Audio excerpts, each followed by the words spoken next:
Centenario de la Hoguera Bárbara.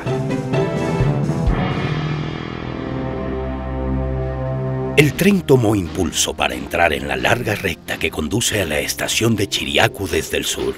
Ese domingo, una escolta de soldados aguardaba nerviosamente en el andén la llegada del ferrocarril proveniente de Guayaquil. En él venían a Quito, prisioneros, el general Eloy Alfaro y sus compañeros, Luciano Coral, Manuel Serrano, Ulpiano Páez, Medardo y Flavio Alfaro, para supuestamente ser confinados en los calabozos del Panóptico.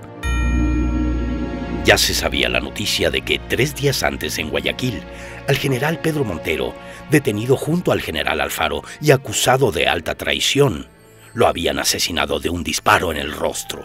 Su cuerpo, arrojado por una ventana a la calle, fue descuartizado por la soldadesca gobiernista, llevado a rastras hasta la plaza de San Francisco y allí incinerado. Y aquel 28 de enero, fatalmente, el crimen del Ejido habría de perpetrarse, pues el poder confabuló desde la prensa, desde la Iglesia Católica, desde el ejército, desde el gobierno.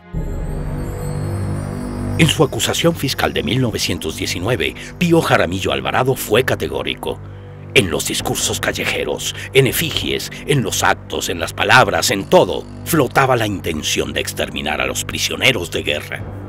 A las 11:30 de la mañana fueron llevados los reos al Panóptico e introducidos de 2 en 2 en celdas del pabellón E, a las que curiosamente no se les puso llave.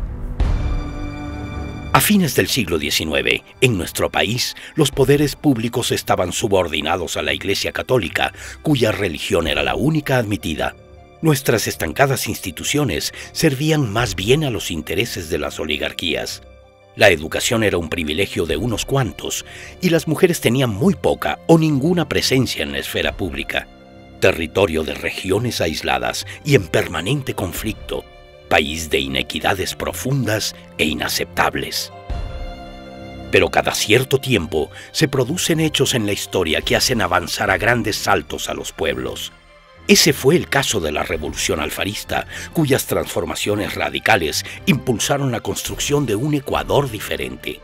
Junto con el laicismo y la gratuidad en la educación, se fundaron modernos institutos educativos.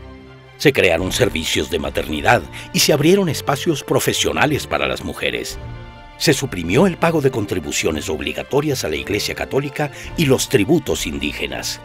Se promovieron las libertades de pensamiento y de cultos. Se estableció el matrimonio civil, el divorcio y el derecho de las mujeres a administrar su patrimonio. Se estimularon las artes y los oficios. Se promovió intensamente la obra pública, cuyo principal logro fue la monumental construcción del ferrocarril transecuatoriano.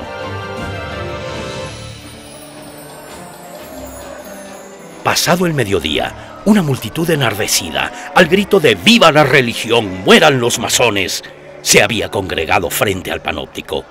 Escribió José Peralta: la coalición y el gobierno querían el crimen anónimo, crimen de la muchedumbre, a quien ningún tribunal puede juzgar ni condenar. En su celda, don Eloy se incorporó. Los guardias impávidos permitieron que un tal José Ceballos le disparara un tiro en la frente.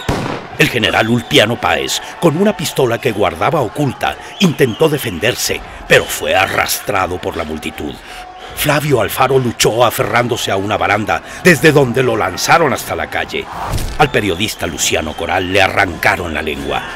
Todos fueron desnudados y arrastrados con sogas por las calles, hasta el Ejido, donde se alzaron las hogueras. Transformar a ese Ecuador no fue tarea sencilla, pero las bases para que el país entrara al siglo XX con nuevo rostro estaban fundadas.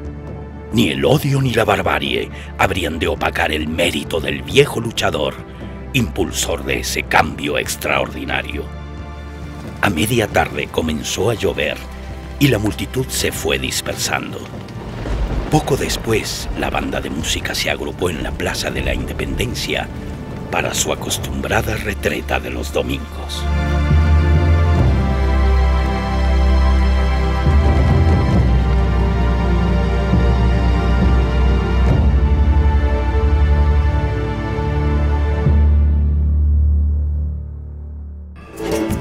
La revolución ciudadana avanza.